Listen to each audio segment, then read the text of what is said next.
Amém. Quem trouxe a Bíblia, abra por favor em Neemias. Neemias, capítulo de número 2, o verso 11, 12, verso 16 ao 18. Estava fazendo essa leitura à tarde e meditando, refletindo sobre a reconstrução de Jerusalém. Estava toda destruída, estava sem... Ali as pessoas estavam sem expectativa, sem acreditar que um dia seria levantado de novo. E a gente vê que Neemias, ele nos mostra aqui o que nós devemos fazer. Apesar de ser uma reunião da prosperidade, tenta, irmãos, assimilar para qualquer área da sua vida que o Espírito de Deus vai conduzir ao seu coração. Que eu vou falar aqui, eu vou falar de princípios para um recomeço na sua vida, princípios de como você, então, levantar aquilo que está caído, talvez é a vida financeira, está precisando de um recomeço, levantar, talvez, até falava com uma pessoa hoje, uma pessoa dizia assim, a minha vida financeira já foi, olha, excelente, a minha vida financeira já foi assim de prosperidade, e de repente eu levei um tombo, passaram a rasteira e a pessoa caiu financeiramente, e ela estava desacreditada, ao ponto de assim, será que nunca mais eu vou me levantar? Será que nunca mais eu vou voltar a prosperar com o trabalho? E aí, irmãos, conversando, o relato aqui desse conto aqui, o que eu vejo aqui nesse texto, o povo estava desacreditado. Será que um dia Jerusalém vai ser levantada de novo? Será que um dia a gente volta a ter paz, a ter prosperidade? Será que a gente volta a ter ali a manifestação de Deus nesse lugar novamente?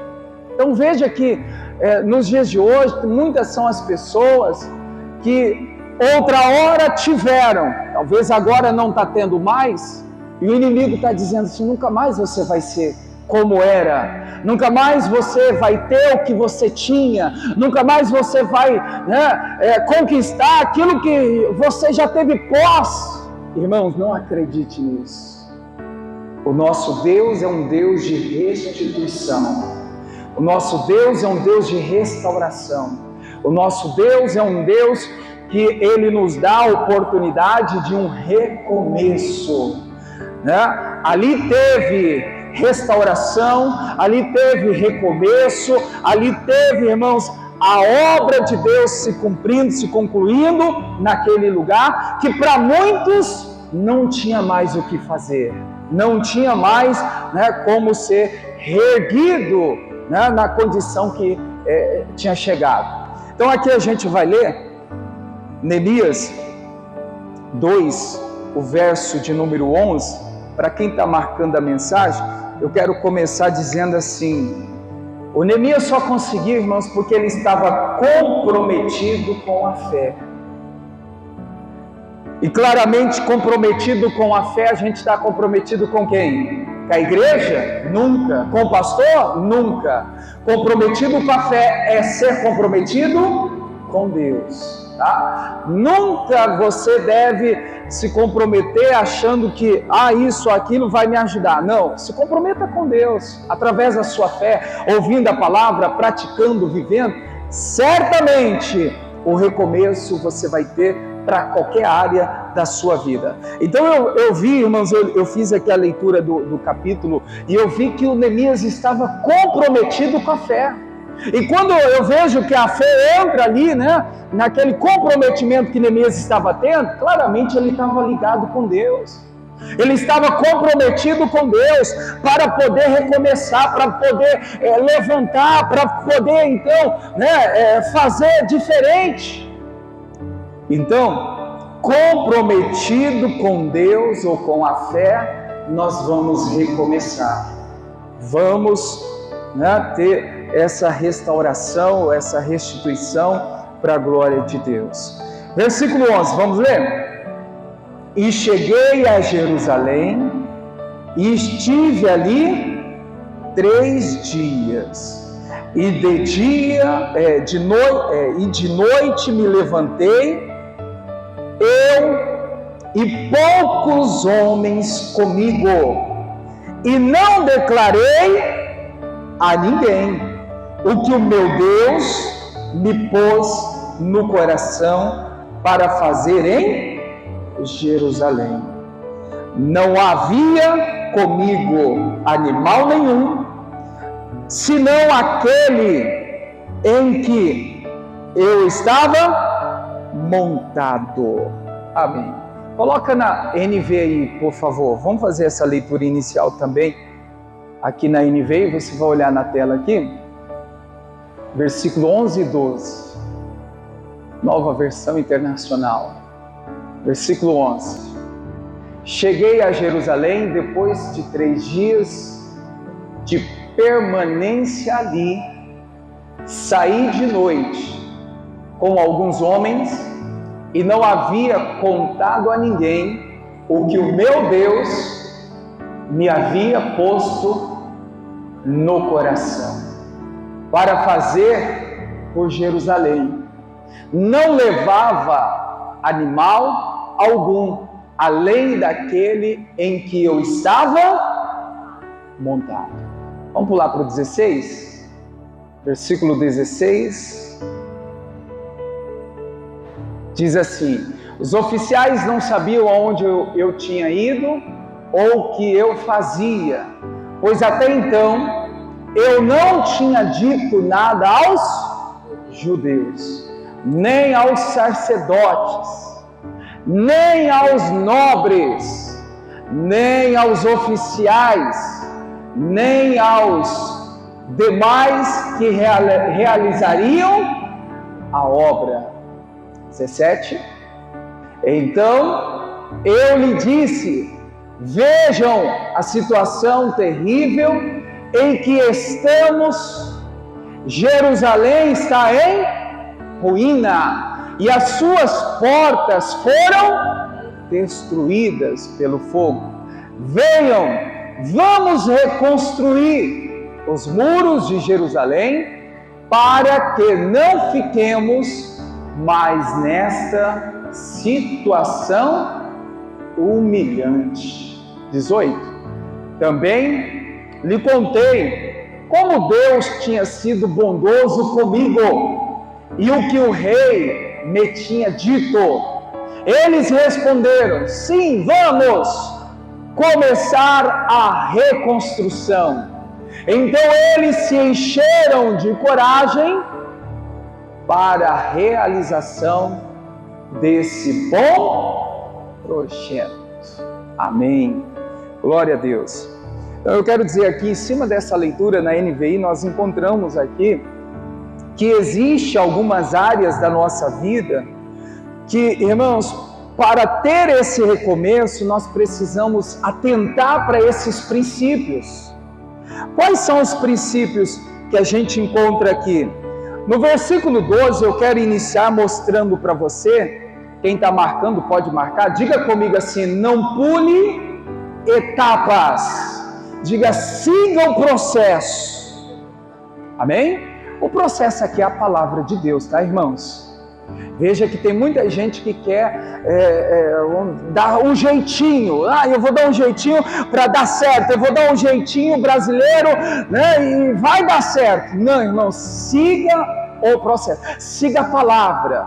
Siga a direção de Deus para a sua vida.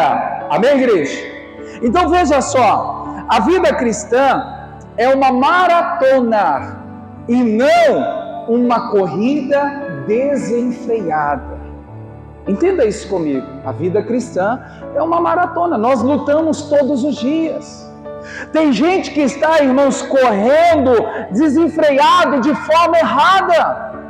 Ou seja, pessoas estão, irmãos, fazendo coisas desenfreadas, sem saber o que realmente está sendo feito.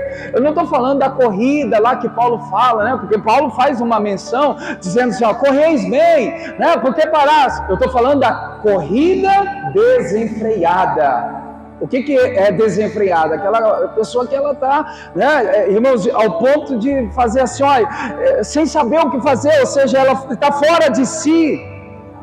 A gente precisa seguir o processo, seguir a direção, não pulando etapas.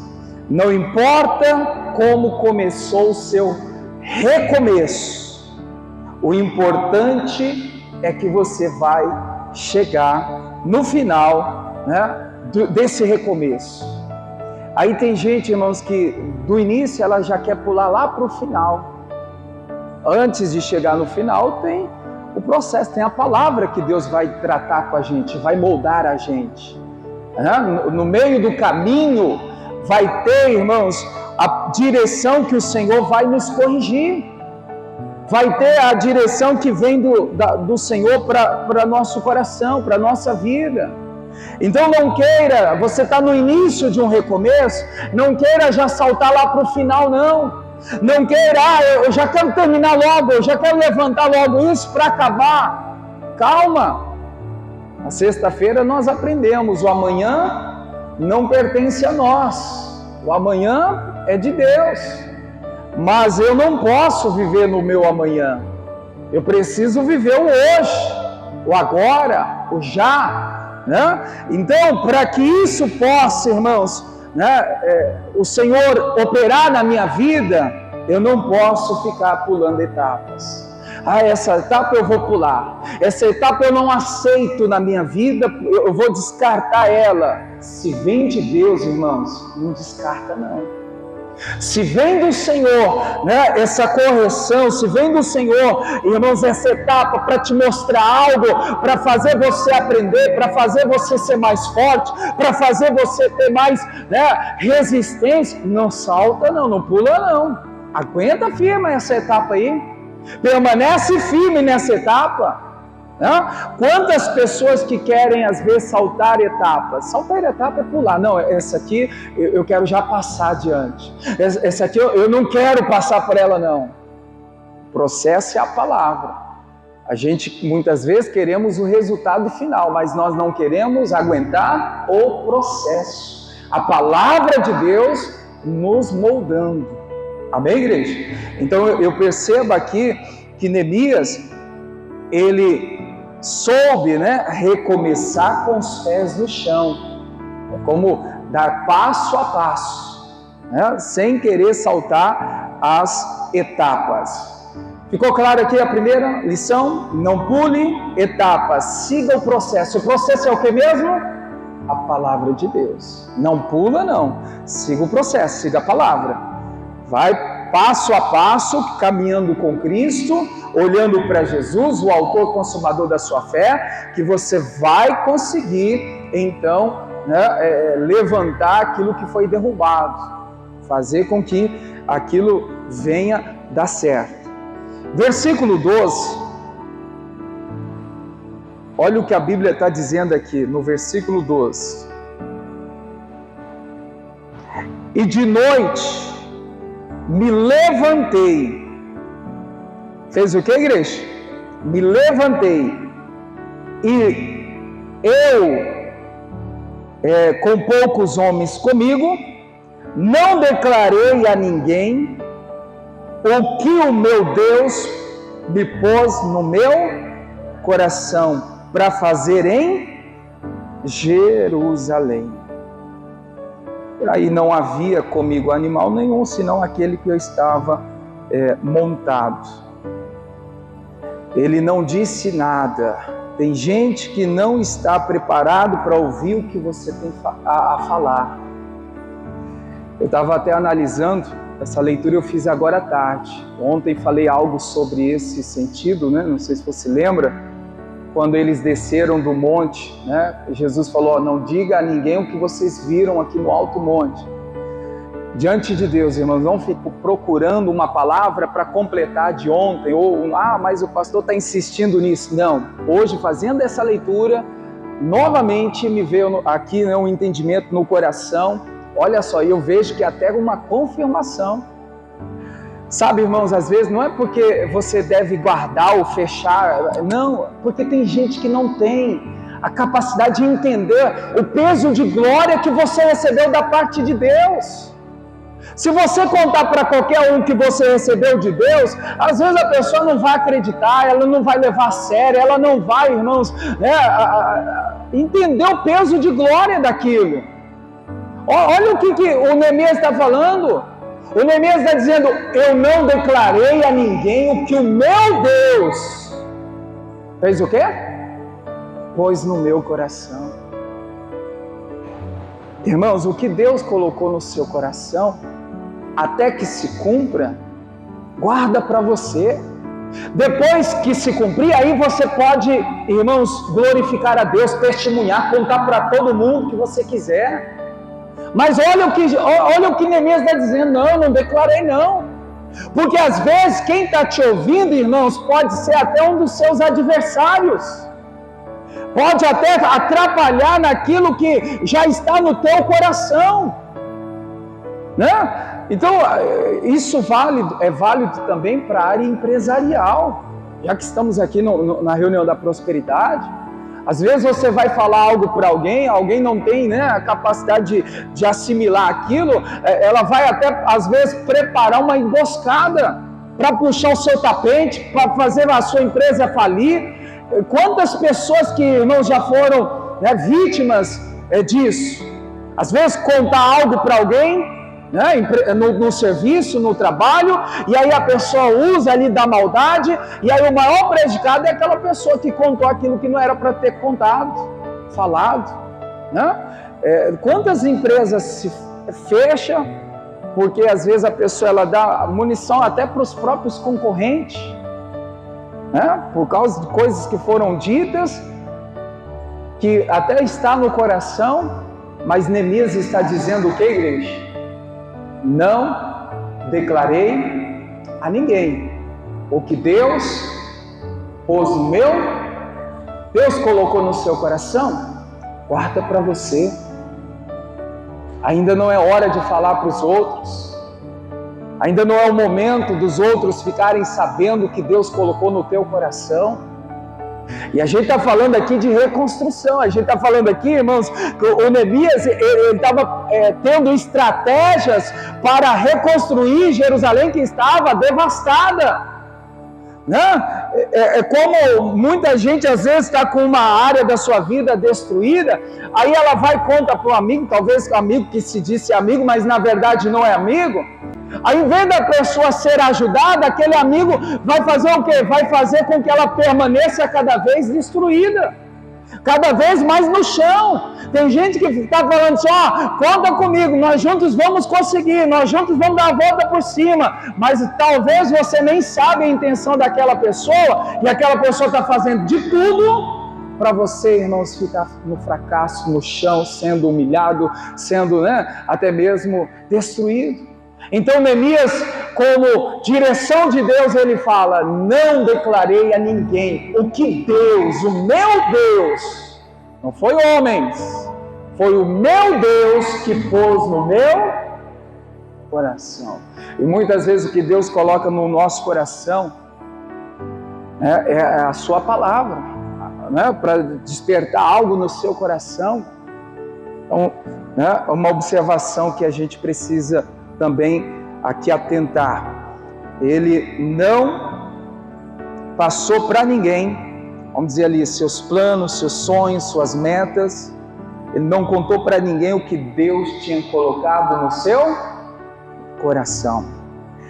Aí, irmãos, aqui eu também quero dizer, como a segunda lição, essa de não contar, né, para ninguém o que Deus colocou no coração, faz parte de não pular as etapas. A segunda lição é: encare a realidade, siga, né, a realidade, não fugindo dela. O que o texto está nos mostrando, irmãos? A realidade que Jerusalém estava destruída, né? E aqui a gente precisa ver que o Neemias, ele faz uma declaração aqui. Coloca na NVI aí para a gente. atentar a isso aí, versículo 12 ainda.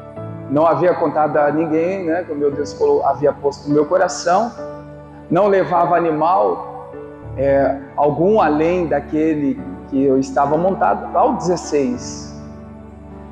Aí o 16, os oficiais não sabiam onde eu tinha ido ou o que eu ia fazer, né? Pois até então eu não tinha dito nada aos judeus, nem aos sacerdotes, nem aos nobres, nem aos oficiais, e nem às demais que realizaram a obra. Amém. Então Neemias, ele soube encarar aquela realidade, irmãos, sem fingimento. Ele teve que admitir os problemas que existiam para aqueles problemas serem resolvidos.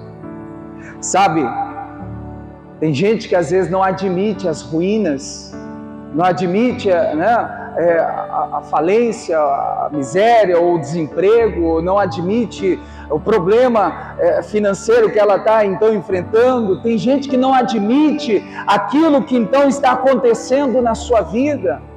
Neemias está admitindo que a cidade de Jerusalém estava o que, igreja? Em ruínas.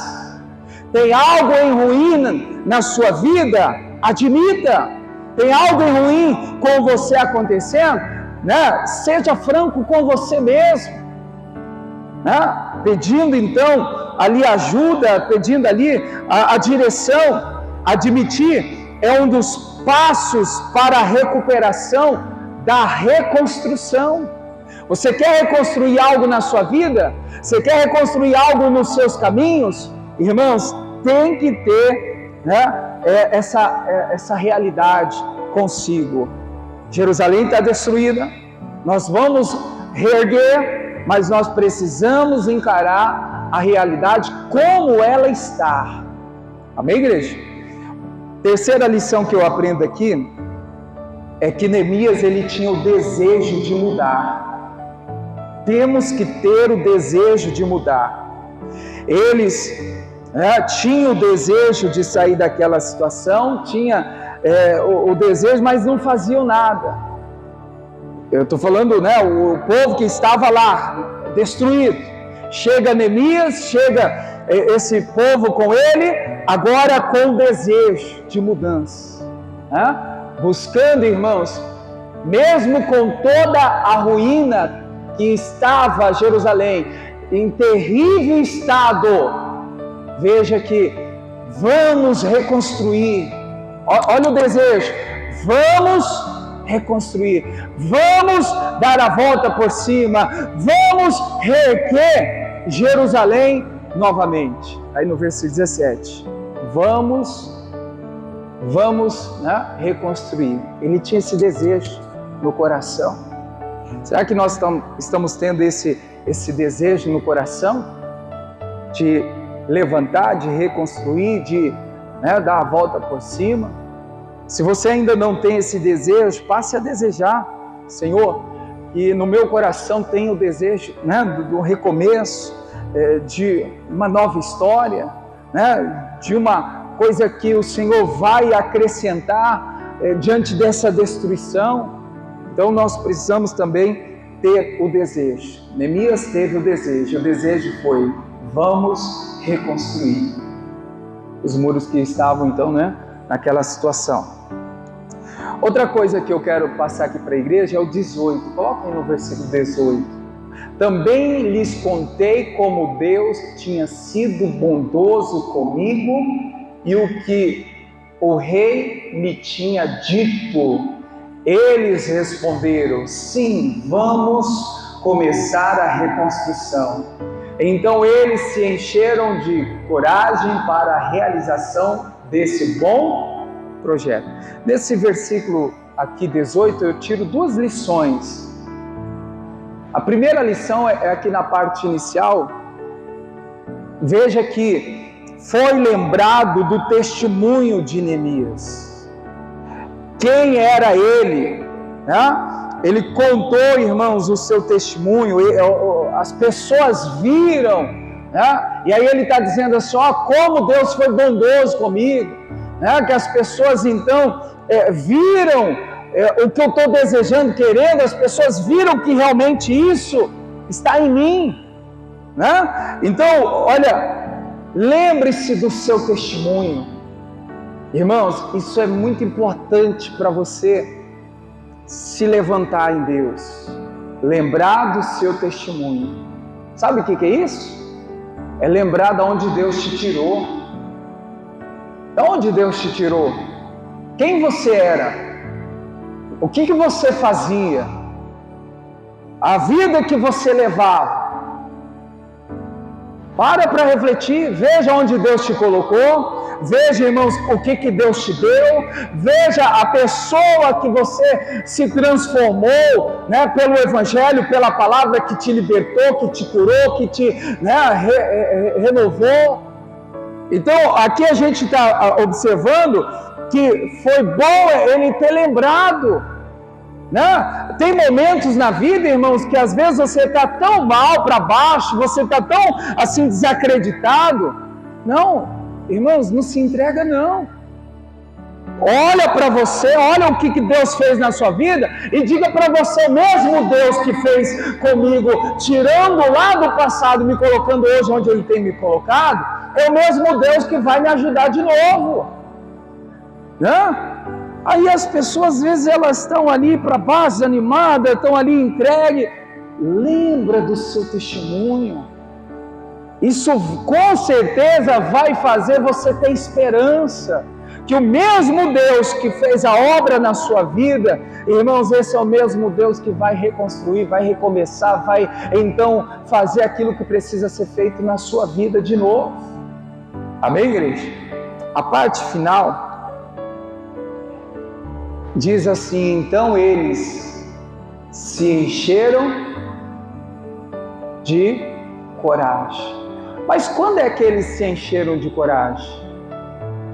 Depois que eles disseram sim, vamos recomeçar a reconstrução. Eu entendi aqui, irmãos, que o primeiro passo é dizer sim, né? Depois vem a coragem e te enche, né? E te completa. Olha só, sim, vamos começar. Então eles se encheram de coragem. A coragem veio quando? Depois deles dizerem sim. Você diga, né? Você diz sim, sim, eu vou recomeçar, sim, eu vou dar a volta por cima, sim, Deus vai me dar vitória, sim, eu vou vencer esse demônio, esse mal, essa luta, sim, Deus é poderoso para me ajudar. Quando a gente diz sim, aí depois, olha só, irmãos, a gente é então encorajado. Olhando para esse texto, veja que a coragem veio depois deles assumirem um sim de recomeço, de reconstrução. É claro, irmãos, no posicionamento, tá? Porque a gente não pode esquecer o que Paulo falou, que o Senhor não nos deu um espírito de medo, e sim de ousadia, de coragem. Por isso que Deus estava lá falando com Josué, seja corajoso. Irmãos, se você olhar para a Bíblia, vai ter muitos versículos que Deus está falando só, tenha coragem, seja corajoso. Eles já não eram? Eram. Mas as lutas, as batalhas, talvez faziam eles esquecerem disso. Quantas vezes você já teve encorajado? Com coragem mesmo, com ousadia. Só que de repente em uma batalha ou outra, cadê essa coragem? Você não vê ela. Mas quando você diz sim, Deus vai me dar a vitória, Deus vai me abençoar, eu vou vencer esse demônio, eu vou vencer essa batalha, eu vou vencer esse inimigo. Olha só, igreja, então você se enche de coragem para quê, igreja? Para realizar desse bom projeto. Primeiro você diz sim, eu vou fazer. Sim, eu vou agir. Sim, eu vou, né, fazer o que é preciso fazer. Para então ser cheio de coragem para a realização do bom projeto. Qual era o bom projeto deles? Levantar novamente Jerusalém. E quando é que ele aqui foi encorajado? Depois que disse sim. Irmãos, depois que você diz sim que vai vencer, sim, Deus é comigo, sim, eu estou na palavra, sim, eu estou vivendo em santidade, em temor, sim, eu estou temendo a Deus, irmãos, você vai ter ousadia, você vai ter essa coragem, você vai se encher. O que me chama a atenção, por isso que eu quis ler aqui na NVI, que fala, eles encheram de coragem. Vai ter dia que você vai estar desencorajado, vai ter dia que você vai estar desanimado, mas quando você assume, dizendo sim, dizendo Deus é comigo, sim, eu vou levantar, sim, vai dar certo, ainda que pareça que não, irmãos, o que vai acontecer? Você vai se encher de coragem. E quem está dizendo não sou eu, está escrito aí, ó. Então eles se encheram de coragem para levantar Jerusalém novamente, realizar aquela boa e grande obra, o projeto que tinha. Amém, igreja? Então está aqui, ó, os princípios. Não pule etapas. Ainda na primeira, o princípio, não fale para as pessoas o que Deus colocou no seu coração. Segundo, encare a realidade, não fique com fingimento. Terceiro, tenha o desejo de mudar. Quarto, lembre-se do seu testemunho. E quinto, irmãos, quando você diz sim, depois vem a coragem e vem e te enche, com aquela ousadia, aquela força. Para quê? Para realizar o projeto, realizar a reconstrução, realizar aquilo que você está fazendo para dar certo em nome de Jesus. Amém? Deus abençoe você da internet, do YouTube. Fique na paz em nome de Jesus.